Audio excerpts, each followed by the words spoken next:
When I think back on all the fears when I was pregnant, all of them dismissed except for one. The only test the state mandated was genetic. Looking for that extra chromosome. Hello, and welcome to the If We Knew Then podcast. I'm Steven Sachs, And I'm Lori Sachs. and today we're joined by Julie Picot.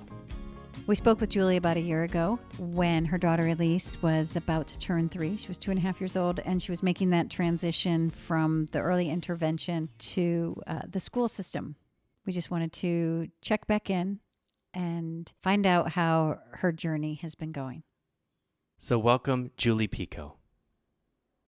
Good morning, Julie. Good morning, you guys. How are you doing? It's so great to see your face. Yeah, it's really good to see you guys while we're talking. It's nice. First time we've talked and seen each other. So we talked to you, a year ago? Wow, probably About a a year year? ago. Yep. Since then, since we talked, she aged out of the early interventionist and into the school system. Yes. Do you want to talk about what that transition was like? Sure. And really, your guys' advice has been so invaluable, and just connecting me with the lawyer through hearing her on your podcast, Georgiana. Fortunately, we had her, and unfortunately, we did need her. And that became apparent pretty much immediately. So after the IEP assessment was done, and we were very happy with the services that we were given, we knew that there would be a little bit of a lull maybe between the regional center therapies and the LAUSD therapies. But we decided, because speech was so important to us, to go ahead and also use our insurance for private speech therapy as well. So when we started with the therapist right off the bat, Elyse was in her IEP, and we had this recorded as well, supposed to get 1 hour of one-on-one speech therapy.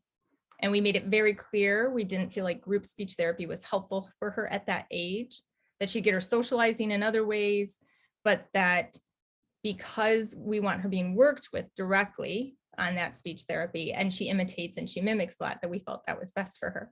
But they came in at just a half hour, and were insisting that the other half hour would need to be with the group. So I did not accept that. I said, well, we'll take the half hour one-on-one, but I'm not going to waste her time with the other half hour. And we had already started the process of looking at private therapy, so we decided to use that to fill that gap for an hour a week. And we looked at other things too, like an online app that I love called Gemini that helps with speech. And then in the summer, they gave us no speech therapy at all. So that was our first 2 little glitches. And were those the reasons that it was apparent that you needed to have an advocate or a lawyer with you? It was, I didn't at that time contact Georgiana. I was trying to weigh what I needed to do individually and try to press forward versus contacting her. Also, there's a financial burden in contacting the lawyer too. So, and we had the 1 hour speech therapy, and honestly, our speech therapy experience the first semester was not great, which was good in a way, because it's prepared me to advocate more strongly for my daughter. I was being a little too nice. I think that first semester we had a speech therapist who asked us if we would agree to have the student do the speech therapy. And I said yes. And there are brilliant students out there who would have done really well, but that individual just in particular wasn't a good match for Elyse. She did a lot of negative reinforcement. And at one point I had to ask them if they had actually read the IEP, because Elyse was only starting to speak in like 2 words, and they were trying to force her to do full sentences. And if she didn't do them, it was like, well, then you can't do the thing you want to do online. So I had to step in a little bit with that.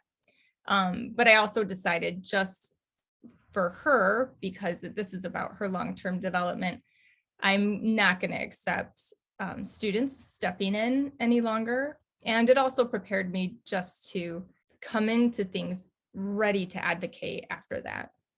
I think that's one thing that I know for us was definitely a milestone in my development as an advocate, to understand that it's not a personal vendetta or I'm doing something wrong. There's an outline to when your child is given speech that it needs to be implemented by a certified speech therapist. And a lot of times, because the caseload is overwhelming, they didn't ask us when they pushed it onto the student to do it. They've done that so many times, and that's an inappropriate implementation of that service. And they may not call it student; they may even call it assistant Or aid or whatever. aid. But Yeah, they'll use another word. And I would say you're right. Occasionally, you'll get somebody who's like ready to go and just compassionate and knows what they're doing, but it's not always the case. And I don't feel like my child and this support that we've fought to get should be a part of someone's learning curve. Their curve should be complete when they come to my child because he needs that. And I think that's a really good point to make as far as advocacy goes, that it's nothing personal. It's just what we need to do. And it's okay to stand up. Definitely to stand up and know when to say no.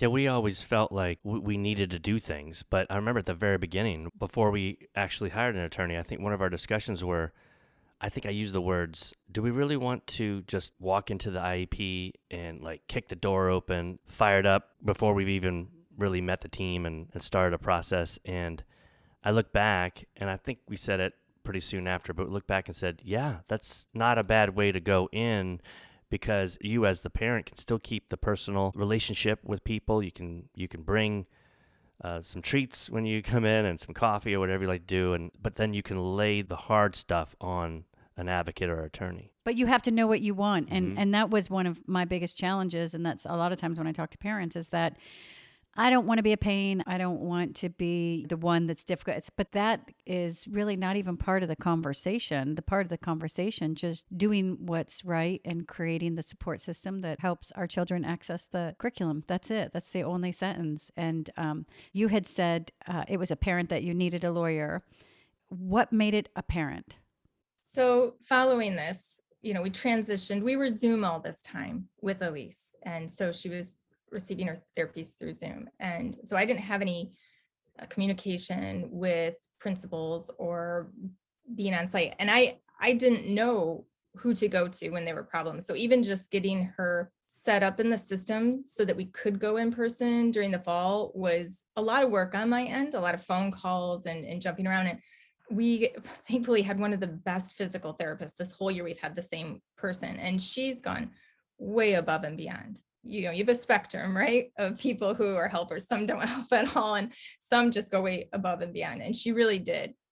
And it was Grace. And she helped us get in, and she would tell us when summer semester was starting and ending and when the breaks were, and I could just go to her for anything. So after we got in, I had to push back on a few things. So first, because Elyse is what they call private preschool, because she's at home with me, she's not actually enrolled in the school, I was going to be bringing her to therapies to our local public school. And I wanted to be present. That was very important to me, for a few different reasons. One, I'm her advocate, and to just advocate, just to change the atmosphere in the room, having someone there is very helpful. Two, because the sexual abuse rates of children with disabilities is very high. The average lines for children with Down syndrome, which is sadly still 1 in 5 people by the time they're 18. But the controls around those studies show it's because parents who have children with Down syndrome tend to be older and have more time and resources to be involved and are more hands-on. And so that's one of the speculations as to why. And I'm very sensitive to that just because of work I've done in the past with abused children. And I know that I go above and beyond in that area. But that was important to me. So I had to do some emailing. I used some very specific wording. And actually, I got your guys' help with that quite a bit. Thank you. That was really nice of you guys to allow me to call you and ask you those questions. So I was able to get there in person, and then I had to advocate for us to be able to get our COVID testing on site rather than driving across town. But where it became very apparent when I needed a lawyer was a month and a half into me being there with the therapies. And I just want to say this for any other parents who might be listening to this. I was not what you might call a stage mom. I wasn't interfering with the therapies. I was watching. I would encourage, Elyse wasn't distracted by me. She might look to me for comfort every once in a while. And I'd give her some encouragement. And I might ask the therapist questions so I could take that stuff home and do it at home, because that was very important to me. And that's really the reason you want to be there, is because then you can do it at home too. But I got some questions about why I felt I needed to be there.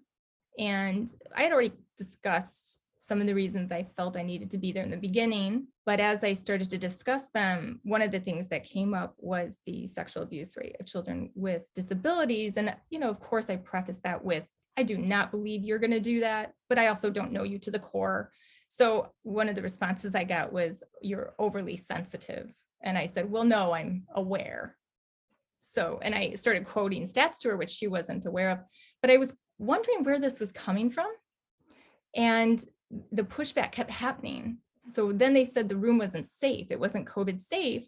And they didn't want me in there with Elyse and this therapist. And there was another teacher that shared the room who did therapies with children in the elementary school. So then I went, well, I don't want my daughter in there if it's not safe. So what can I do? Because clearly if the LAUSD isn't giving you the resources you need to have a safe room, I mean, it's cheaper for me to buy a HEPA filter than to hire my lawyer. So, hey, I'll buy you guys a HEPA filter.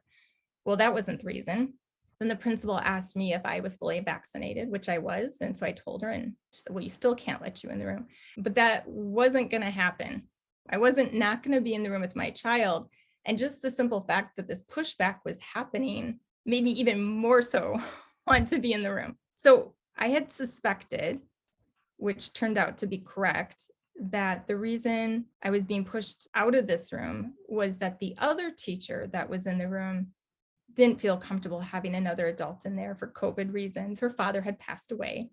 So that is a really legitimate concern she has, although I think it was really just that I was convenient, that she was expressing her frustrations at the lack of control she had over the COVID restrictions and being in person versus being out of there. But I'm convenient as a way to express that concern.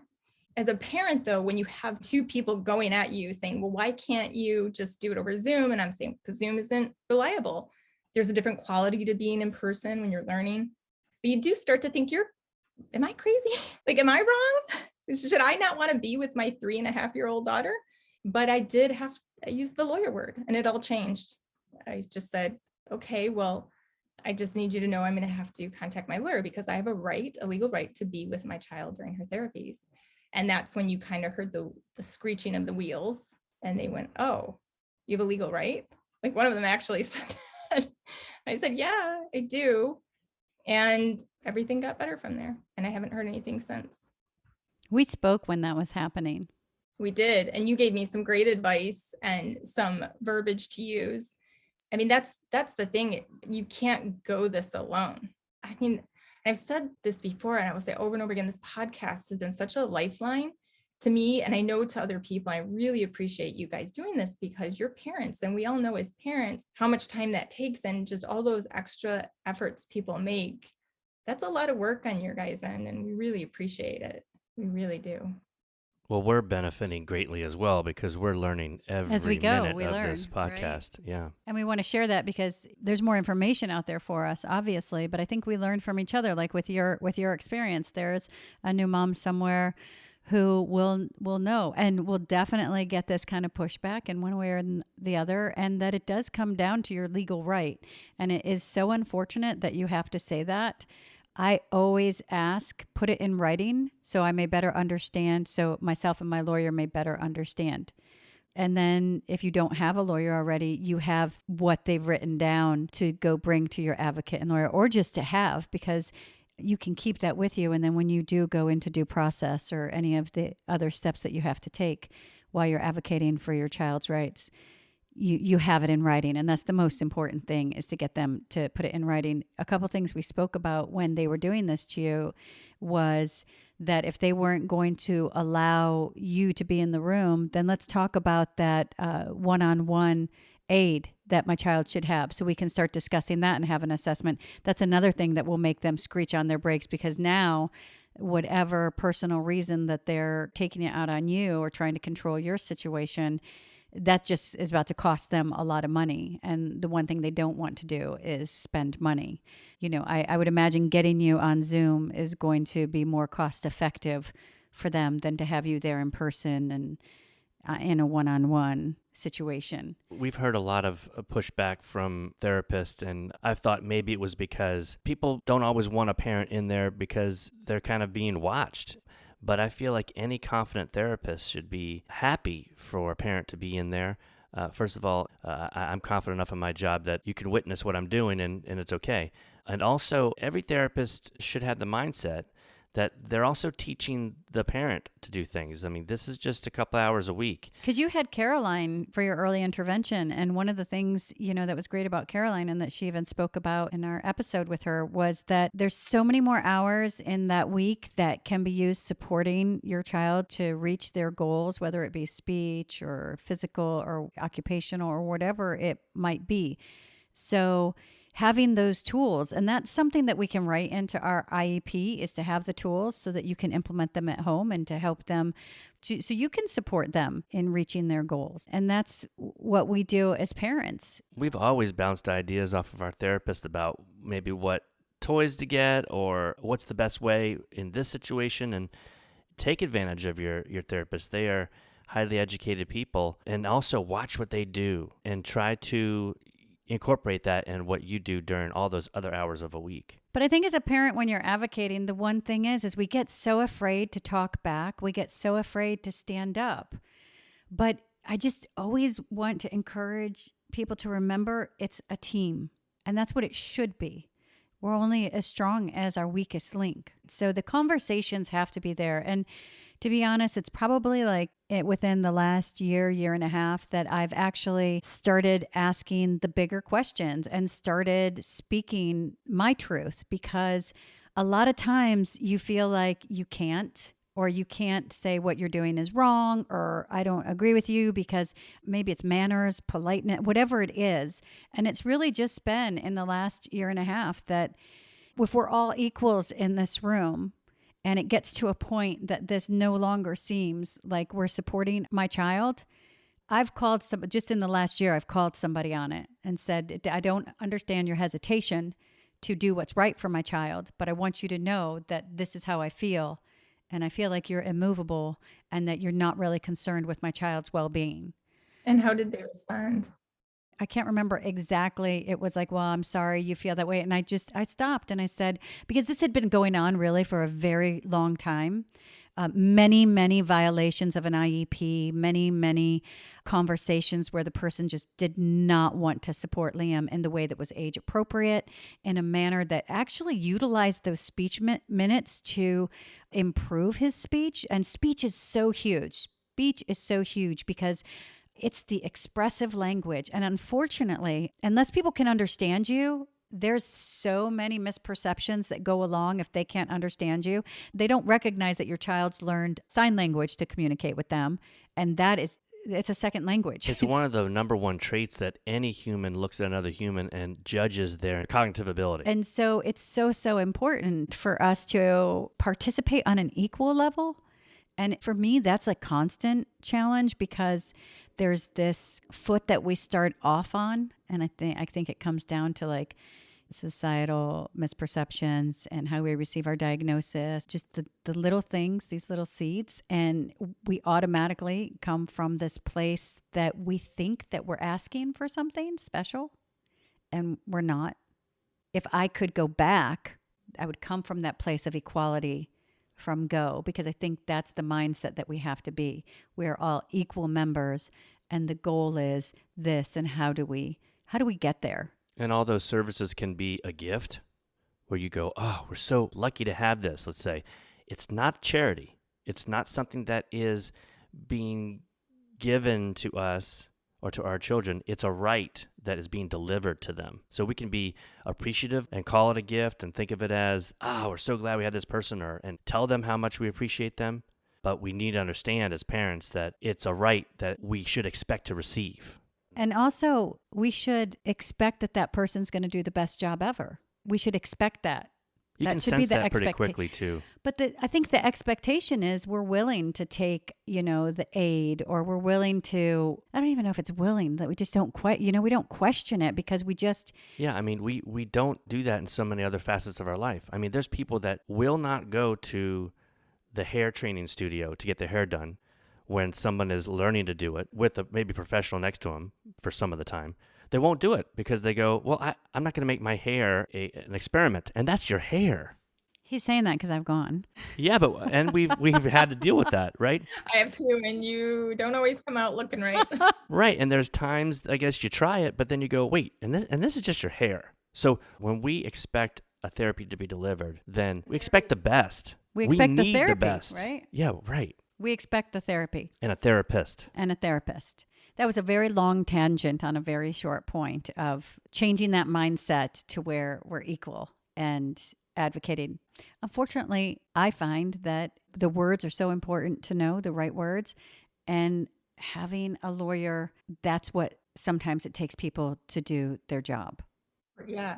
I mean, it goes back to that whole disparity issue too, that, you have to have that. And we think about that all the time and how we're going to use that to benefit others, because there's so many other people who can't afford a lawyer. It's kind of like what you guys are doing right now in this podcast. You're taking your gifts and you're sharing them with others so that even if they can't afford a lawyer, they can go, okay, like that verbiage you gave me, I will use from now on right from the bat. Okay, well, thank you.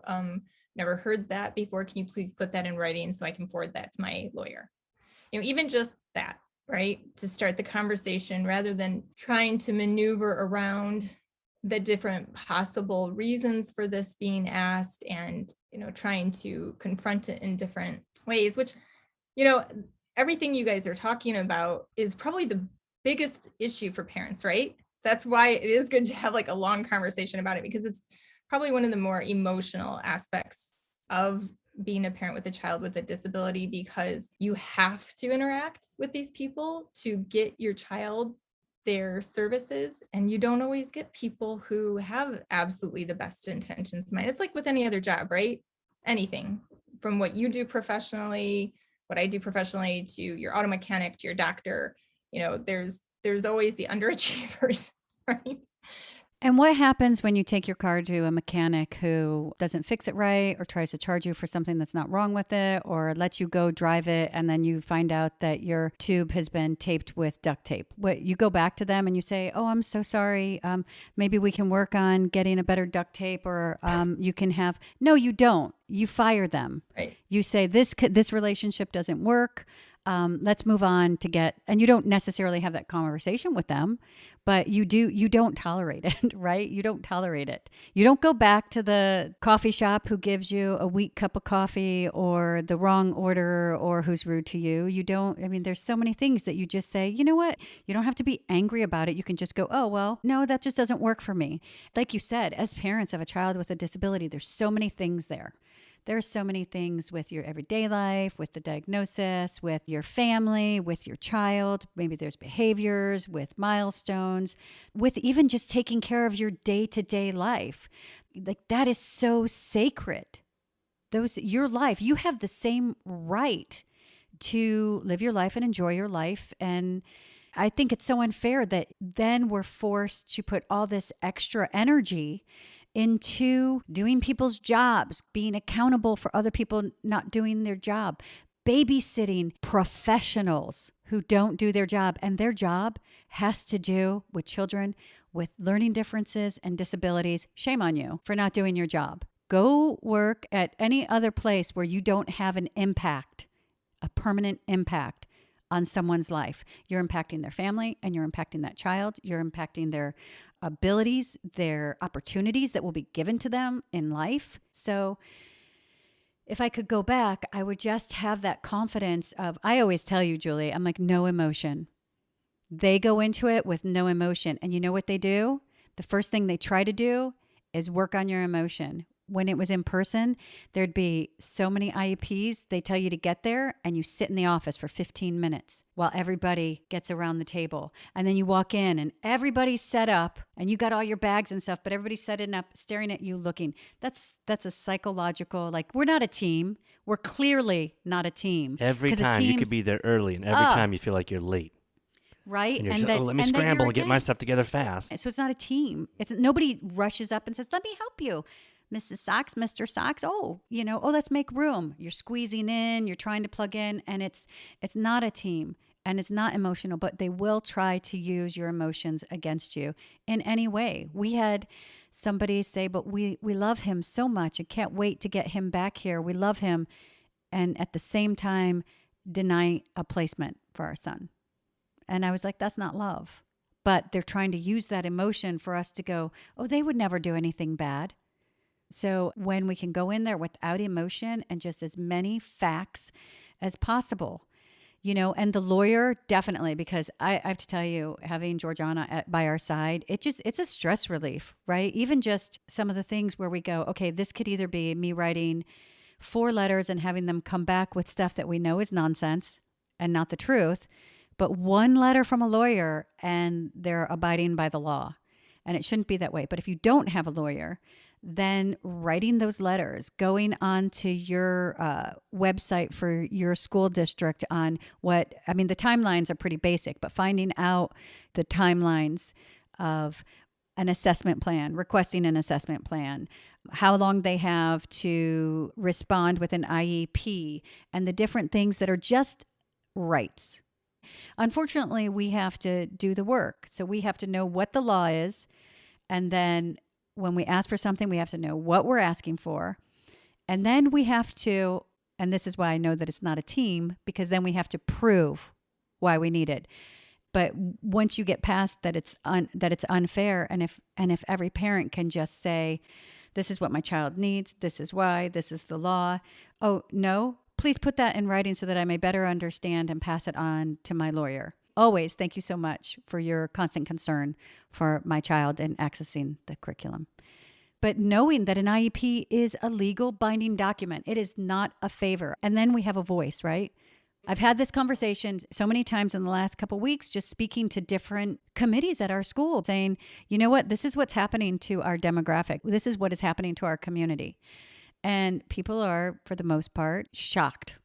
I think I gave it my best go at expecting people to do the right thing. And now in a non-emotional, factual way, it's just about saying, this is what's happening and this is wrong. And if there's a place at your school or your district where you can file a grievance or a complaint, make a comment. And I think that what we need is for just our voices to be heard, so it's not such a challenge. Yeah, confrontation is a good thing. It's not a bad thing. You can go into it kind. You can say things that are not easy for people to hear in a kind way, but you have to say them because you can't hold people accountable for what you don't tell them, even though some things you should be able to hold them accountable for. And then you get basically 2 responses. One, like the response you got from that woman, like, well, I'm sorry you feel that way and I don't care, basically. Or people change. People, wow. And they didn't realize that was how they were coming off, or they don't want to be that person. They do want to grow. And so either you get growth, or then you can go, okay, it's time to move on to someone else because I've made my effort. But it is hard when it's a very personal thing. And like a friend of mine always says when she's going through some difficulties, I'm growing in God. I'm growing in God. Like I'm just learning how to manage all of this. It's tough. Part of the thing is the balance of the real world and the real life and all the beauty that's there juxtaposed to those challenges that we have with the education system. Yeah, we've made choices. Like we all have to make choices, right? And for us, some of our choices are much easier than I think the vast majority of people in the US. I mean, we're in a position where my husband can work and I can choose to be home so I can do the therapies with her.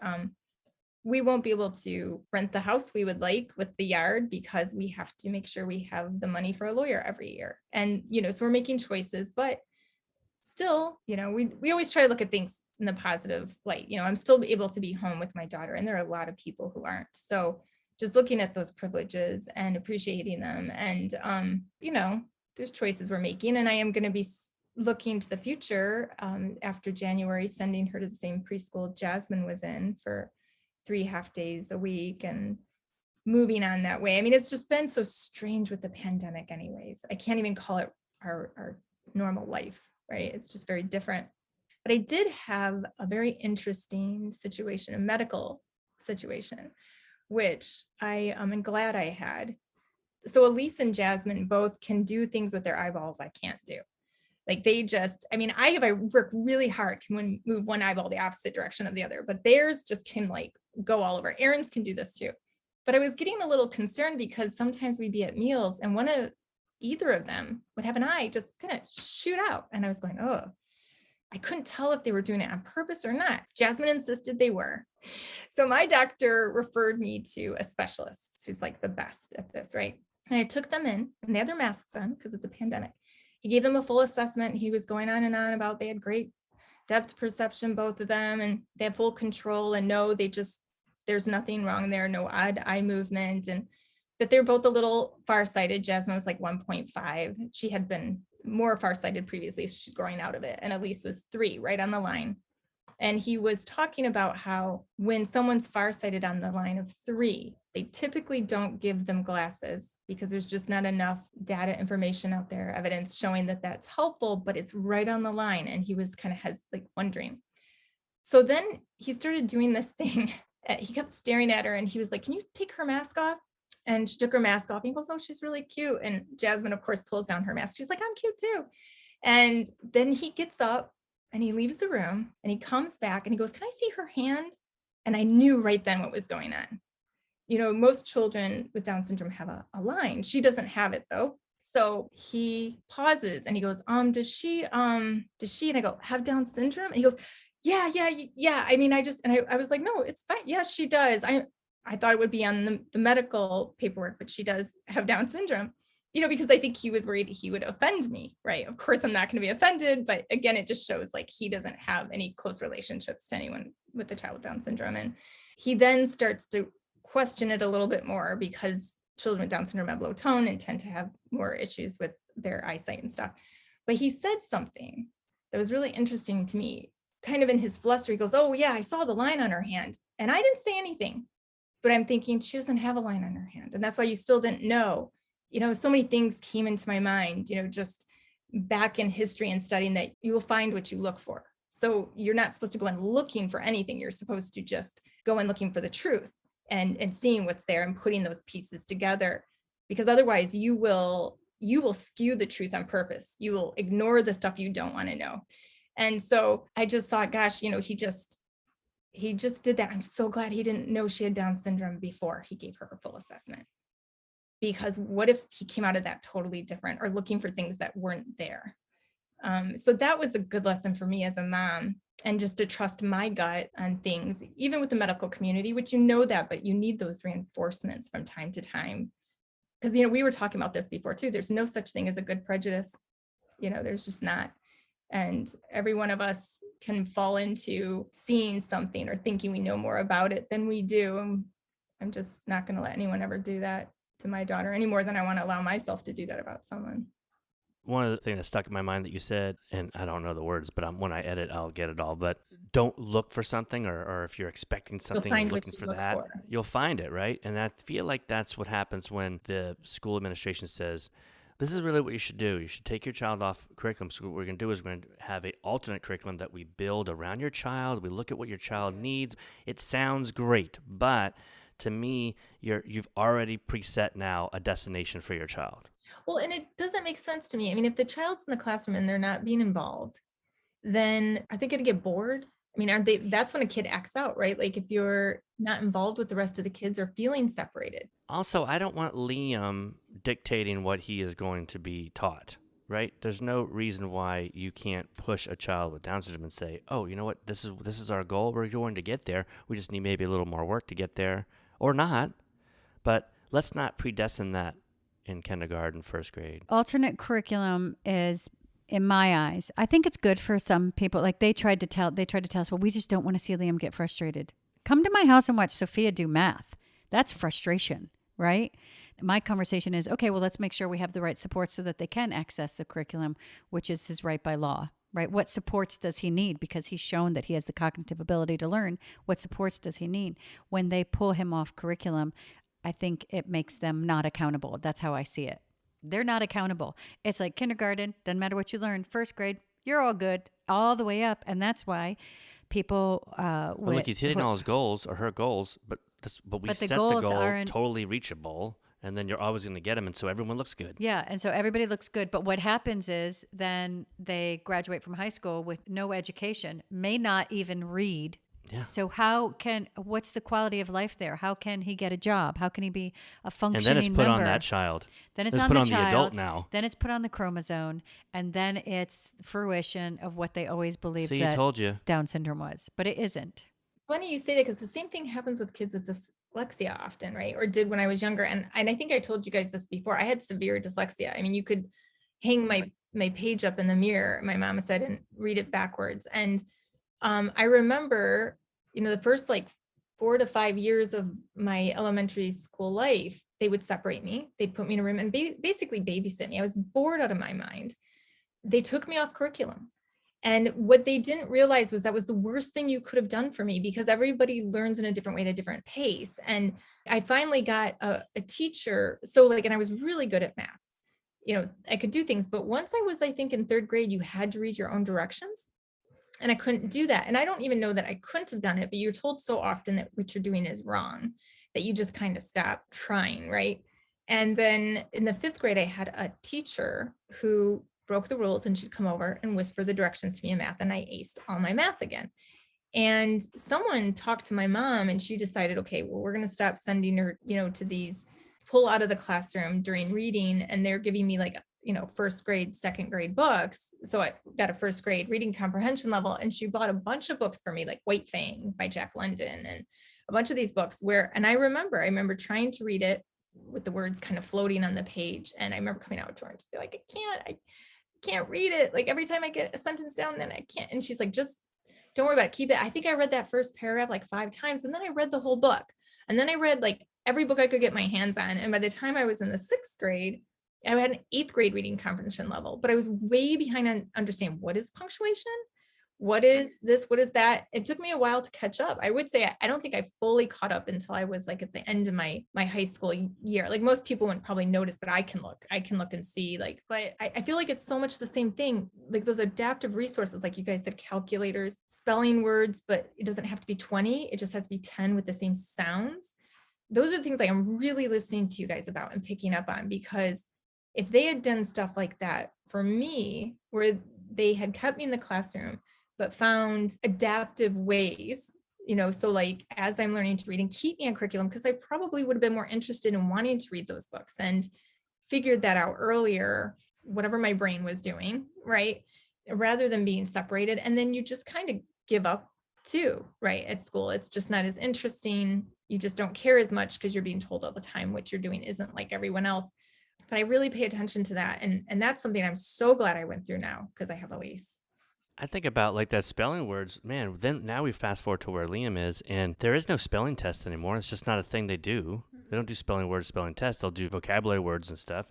But then we're doing Google Docs, and it's telling you what the next word should be, possibly could be. Why let that hold back your child from moving on to the next thing? Because then you're a couple years down the line, and that doesn't even matter anymore. Right? It won't matter. I think it's just having that support. And like you said, the great thing about your story is as soon as they say, we'd like to take her off curriculum, if they ever say it, and I hope they don't, but if they do, you've got that story. Yeah, that's great. And that's proof, because I was thinking, could I use that and just say it was me? Yeah, go ahead. I give you permission.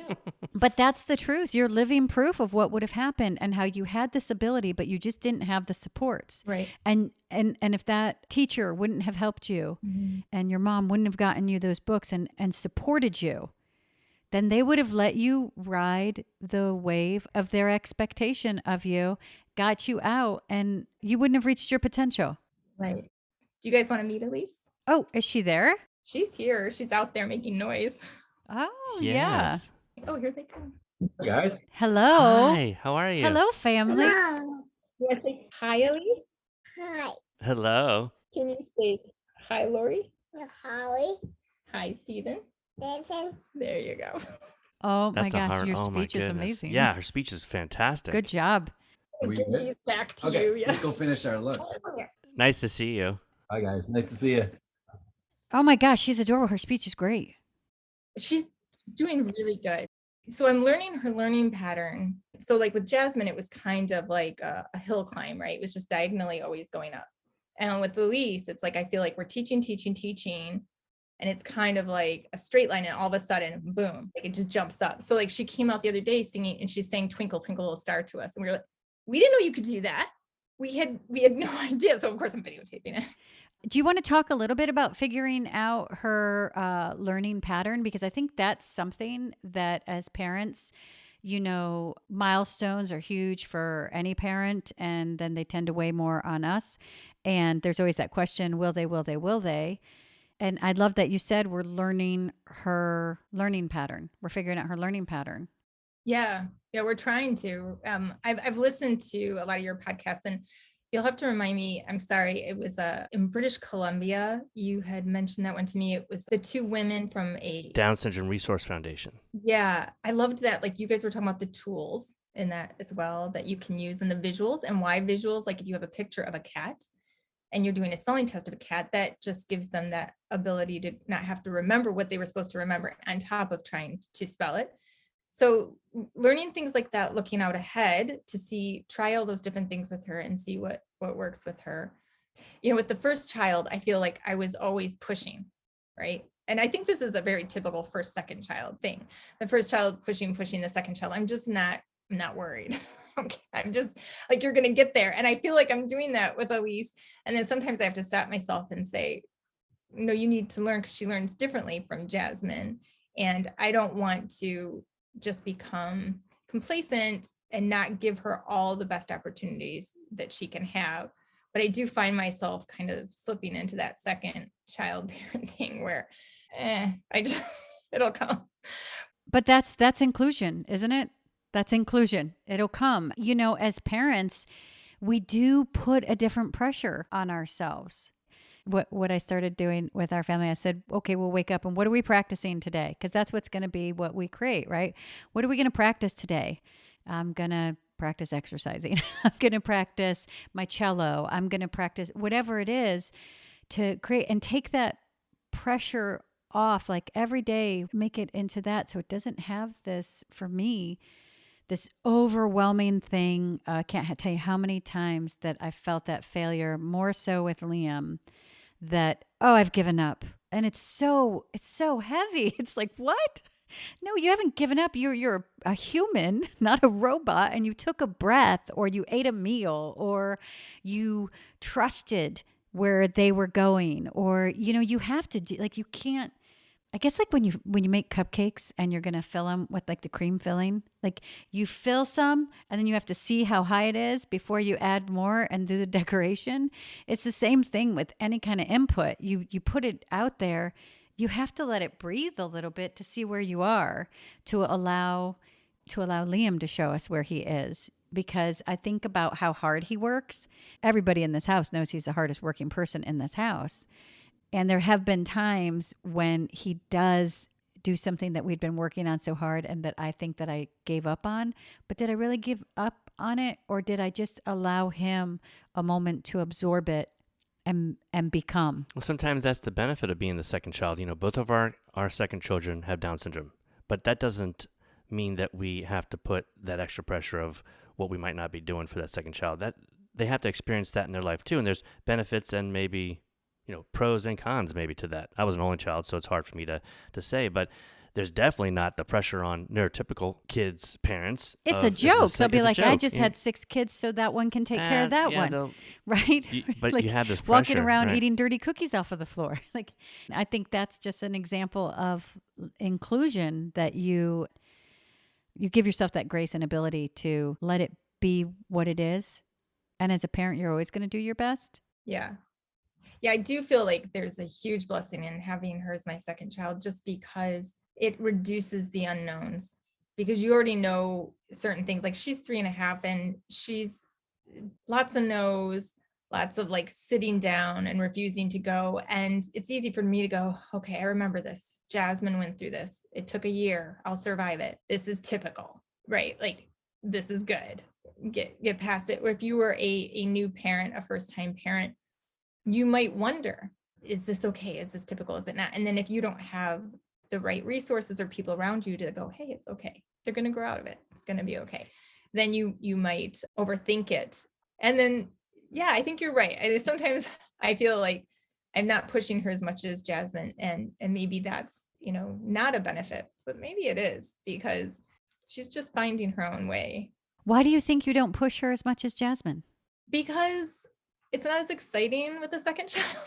Like, I don't take as many photos. Like, it's just, it's like with the first kid, you're like, oh my gosh, they, burped. You're just anything, right? Like, you're just so excited. And with the second child, I just feel like I've been there, I've done that. It's not as exciting. And I know she'll do it. There's some things where because of her long tone, she's going to take a lot longer to do with Jasmine. And in a way, I kind of enjoy that because I feel like otherwise with the second child, time would be going by so fast that way I get to kind of just sit in it and just love her up. She's not going to be this little and soft and squishy for that much longer, right? So, and I know I'm kind of in this sweet spot too. I feel like it's going to change a lot once she's enrolling for kindergarten and first grade, because that's where I think a lot of my real battlers are going to come in. Because right now, when I'm enrolling her for the private preschool, it's all play-based learning.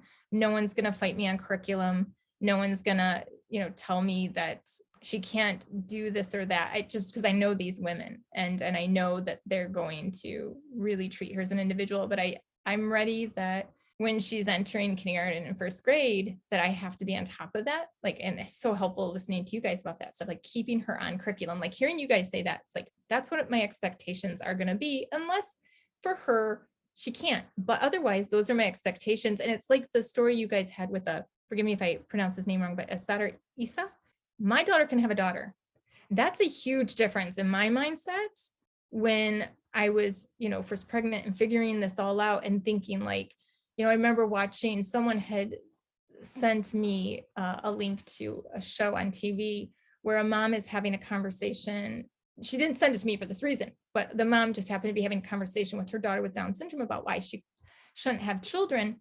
And I'm thinking, gosh, that is going to be a really hard conversation for me to have with my daughter. How do I do that? And then I started wondering after Elyse was born and seeing this isn't at all what I thought it was. Is that not a possibility? And then I read up on it and they were like, well, it's just very hard for most people with Down syndrome to get pregnant. And then you had that interview with him and he talked about other people saying they had parents. And I went, I'm not listening to anyone about any limitations at this point. She's gonna be able to do whatever she wants. And I'm kind of jumping, but we just finished our special needs trust for her. And two of the stipulations we put in there that weren't in there was one, if we both pass away, the girls are not to be separated from each other. They cannot be. If somebody says, well, I can only manage taking care of one of them, then you're not the right fit and they need to move on to someone else.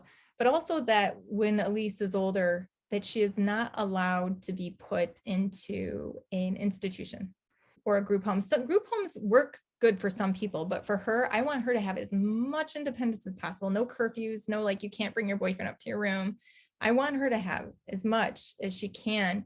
And then as things change, if she needs a little bit more oversight, fine, we'll put that in. But I'm learning her learning curve and I'm also growing with her. I'm just, it sounds maybe a little cloudy the way I'm saying it all, but that's because it's kind of like that in my mind, right? It's just this explosion of new information and most of it's so good. We're so happy. Man, if I could go back to myself when I got that first diagnosis and just go, you won the jackpot. That doctor who told you that you'd be lucky, you're winning the lottery if your kid functioned over a 7-year-old, he was wrong. You won the lottery. It doesn't matter. Some kids don't talk, some are nonverbal, some are not going to be able to stay on curriculum, and it doesn't matter. They all are so happy. And I'm not being very articulate right now because I'm kind of in my own mind, but that's how it really feels. If somebody were in my mind, it's all over the place like that. I'm so excited. I'm so happy. I don't want to fail her. I don't want to be too overbearing. Sounds a little bit like a typical mom, right? Doesn't it? Yeah. And letting your child decide for herself what her future will be. How old was Elyse when you got the link? Oh, that link. I might have been pregnant or she might have. So she wasn't born yet and they were telling you that she wasn't going to have kids. Isn't that just, I believe people do come from, I always say it, they do their best. Sometimes their best falls short. of what I would want it to be, but that was their best. But they definitely in a million years wouldn't send you that about your older daughter. They wouldn't say she's not going to have kids or all of these things that they do, because then that's something that you have to muck and mire through. And it's a whole process that you have to go through to get to that place of, well, why not? That's not the truth. Until you uncover, you have to do work to uncover that that's a non-truth. That's a misperception, right? Where you don't have to do that with your other daughter. You're not forced to do that with our older children. And if somebody said that about our older children, we'd be like, that's a lot of nerve, right? When those start going away, when those links and those stories and those seem like helpful things, when people understand that's not a helpful thing, it's not a positive, it does cause a challenge. When we stop getting those as parents, I think that will definitely be a win, because then we're not forced to worry about something that doesn't exist. Like it just doesn't exist. She at least may not want to have kids. Right. She may choose to adopt. Like anyone. Like anyone. It's a really great point that you've come to the place of saying, no, that's not real. And, hopefully then the parents who come behind us know that it's not a truth and it's not something that we even need to be thinking about right now. That's not something that we need to even be putting any energy to. Right. Right. We had a conversation with Melissa Kainach about all the externals that exist unnecessarily. And as a parent, just getting to that point where we're just present in the reality of what our journey is, right? We use our energy to advocate, and we take care of ourselves, because that's what we have to do as parents, and find our voice and be a voice and a support for not only our children, but the people who are coming behind us to make the difference, in their lives. I see the progression and the changes, and that's a really good thing. And to not let those battles really take away from the good stuff. Yeah. Yeah. And, confession time. I think about this a lot. This is something where I really regret it. And I regretted it the moment I did it, because I felt something in me saying, no, that was wrong. But even more so after having Elyse, there was one time I had a woman call me who was working for a school. She had someone given her my name, and she was asking me questions related to her work. And I was talking to her, and she mentioned that she was going to be coming our way to look for a school for her daughter, because her daughter was graduating high school, but she had a disability, and they were going to be looking for a special school. And my response was, oh, I'm sorry. And she said, oh, no, it's all right. And I knew the moment, I went, oh, why did I just say that? But now, as that mom, I can hear my voice in hers, right? Like, and I tried looking her up. I tried finding her to tell her, like, hey, I get it now, and I'm sorry I said that. I shouldn't have said that, but I couldn't find her.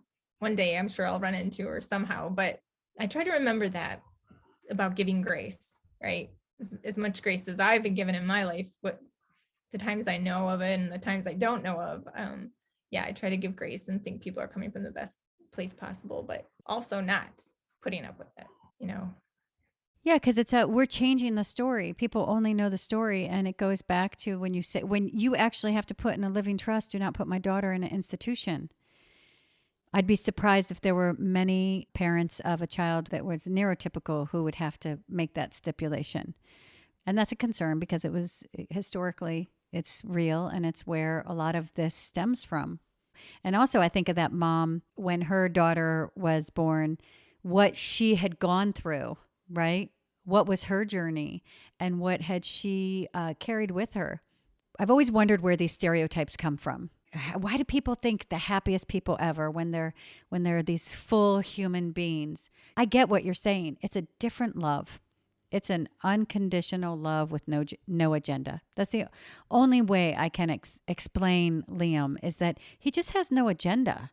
He's from that place of like pure love. And if we all came from that place, I think we'd all always appear to be pretty happy. I've always wondered where some of these stereotypes came from. They come from lack of diversity, right? I mean, isn't that where all prejudice come from? Yes. And I discovered a book that somebody recommended to us. Roy Rogers and Dale Evans had a child with Down syndrome. And you have to think it was the 1950s. And this was a book that she wrote after her daughter had passed. And I'm reading the story now from the outside so many years later, where we know medical truths, where you can look on it from the outside and go, well, why wasn't there speech therapy? Why, you can see it. And one of the things was the happiest person ever. And I feel like there was something about that book. Like when I think about who Roy Rogers and Dale Evans were, first of all, their child was denied heart surgery. And this was one of the things that eventually caused her to die. But I've spoken to people before about that same heart surgery, and it has to happen within a certain window. And I can't help but thinking that doctor just didn't think it was worth it. And some of the stereotypes in that book that this woman obviously had to navigate on her own, because she lived in the time when they said, let me take your kid kind of thing. And it was noble to raise your kid. I think a lot of those stereotypes can be found in the book that she wrote, because that was her journey and she was like this beacon. And so people just automatically took them as truths. And so I think that tells us also the power of our words and the truths that we create and the stories that we put out there. We have that same power to change the conversation. And it is a different day where there is more medical research. There are more supports. There's just so much out there that we also have the facts to change that conversation. And then down the line, the generations that come behind us aren't up against those misperceptions. They can just get right to the heart of living instead of dealing with all of this extra stuff, like the box inside of the box inside of the box. We can just get straight to the good stuff. To the time when we can all emotionally evolve to the place where Liam is, that unconditional love. Yes. Julie, I'm so happy that we got to talk to you this morning.